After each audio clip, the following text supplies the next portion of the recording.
So it's all those kind of things that you have to be able to do. And so it is a difficult operation. That's why it's going to take time. And this number that was thrown out the other day at this Pentagon briefing, 25 or 30,000 troops going into Mosul to liberate that city, is that a realistic number? I think so. I think it is a realistic number. I think what you're going to need is, their numbers, the numbers of ISIS vary. Some people say it's 5,000 in there, 2,000, 3,000. We're not sure. But again, what it goes back to is it's not that there's 5,000 fighters lined up. It's 2, 3, 4, 5,000 fighters intermixed among the population and who use incredibly unconventional methods in order to be successful. Because for them, it's about making this operation as long as possible. It's about inflicting as many casualties as possible. And it's about going after the will of the military forces that they're facing.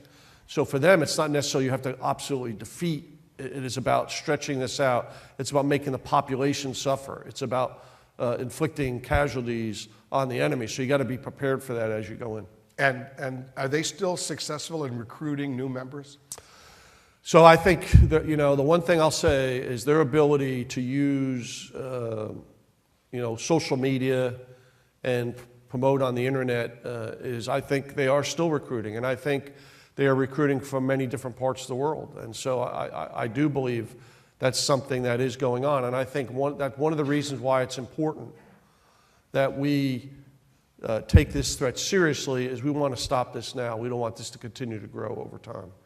And will the Arab countries in the region join in this operation? I know you want the Iraqi military, and you think this new government of Haider al-Abadi is better than Nouri al-Maliki, and that they may be more secure, a stronger government, right, than the previous government.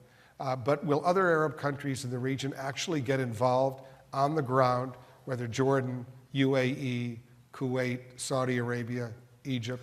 So remember that when you're talking about ISIS and ISIL, it's really in two countries. It's in Iraq and Syria.